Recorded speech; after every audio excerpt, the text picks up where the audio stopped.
So, Dishonored is one of my favorite video games ever. It is dark and mysterious, and simply it's overflowing with character.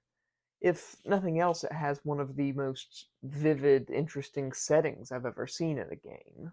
It is primarily a stealth game, and while I could go on and on about how fun the gameplay is, this is a channel dedicated to storytelling in one form or another. I mean, I would be remiss if I did not mention the sneaking and stealing and climbing and such, which does add character to the game. And it also includes my favorite power ever, called Blink, which is sort of a short range teleport. What makes it great is that it's this really fast ability. It can get you out of a lot of bad situations, and it has this awesome sound attached to it, this sort of swoosh. It's really quite great. But the story, yes, the story. Dishonored follows Corvo Attano, protector of the Isles and secret lover to the Empress, Jessamine Caldwin. That word salad alone sort of gives you it tells you a whole darn lot about the setting. Actually, we know right off the bat that we're in this sort of very British imperial inspired setting. Everything is sort of weird and dark, and the capital city, Dunwall, is sort of the seat for an industrial revolution. The revolution itself does not revolve around steam or coal, but instead on magical whale oil. It's a whole thing. And anyway, and this is a spoiler for the first 5 minutes of the game, but it is a spoiler, so you have been warned. The Empress, very early, is murdered by a group of teleporting, time stopping assassins, led by a man named Dowd. More on him later. But Corvo is framed for the murder because, well, the assassins can teleport away after committing the murder, so thus Corvo is dishonored.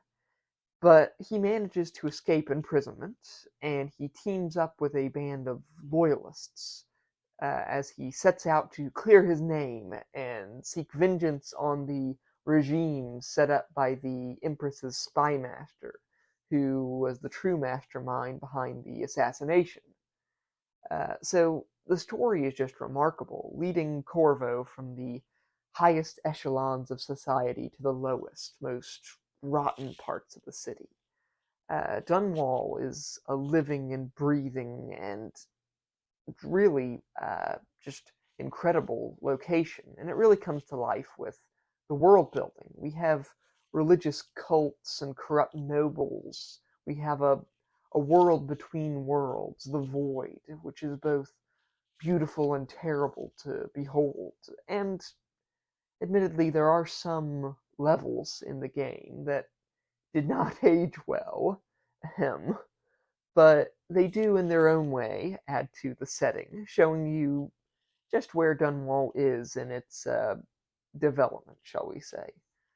Rarely do I encounter a game, by the way, or any form of media, that deals with cosmic horror in such a way as it does with The Outsider and The Void. And yet, it doesn't really have anything to do with the works of H.P. Lovecraft. The Void is very different from the worlds of Lovecraft, and the Outsider himself, this strange devil or god, depending on who you ask, he is far from a faceless, nameless amalgamation of eyes and teeth. The horror and madness of the Void comes from desire and temptation, and from that sense of wonder and exploration and getting lost in your own self. I think it's a wonder, really. More people have not gone mad in Dunwall.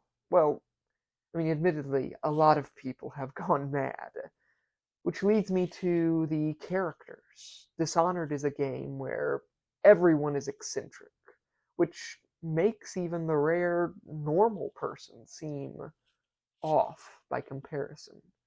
The game had an all-star cast of actors, mostly in roles out of the way or relatively obscure, you might say. Lena Headey voiced the maid at the Loyalist hideout. Uh, Carrie Fisher was one of the voices on the loudspeaker. Susan Sarandon voiced Granny Rags, this old witch terrorizing the city, and Chloe Grace Moretz played Emily Caldwin, the daughter of the slain Empress, and who you spend a great deal of the game trying to rescue and look after. Uh, but the award really goes, in my opinion, to Michael Madsen for voicing Dowd the Assassin, my favorite character in the game and in the series as a whole, actually. Dowd is all whispers and bad attitude, but he actually regrets the role he played in killing the Empress. He does seek redemption eventually, and though a paranoid weirdo, he has a lot of redeeming qualities in a world where most people have fallen into some form of madness and despair. He was but a tool, we learn, used by forces more powerful than him to enact one terrible deed. It's no wonder the game has a really brilliant DLC all about him. But Dishonored is a world ever changing, based on the actions of the main character.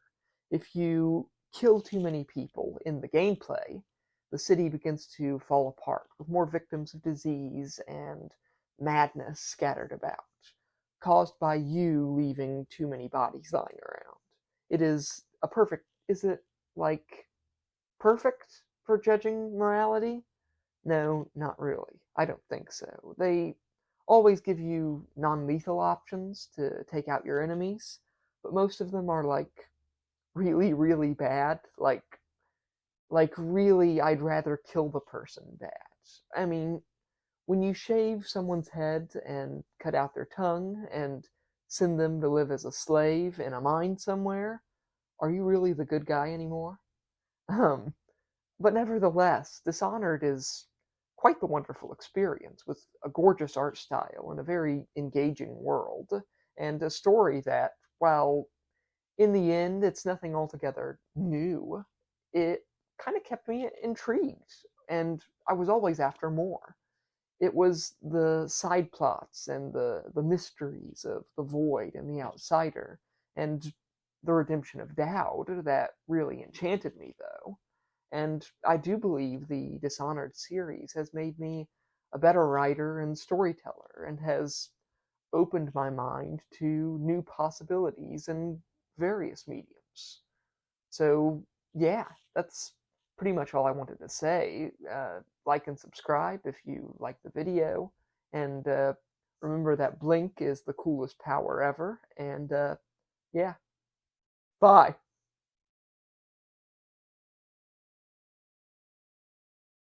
Zwoosh!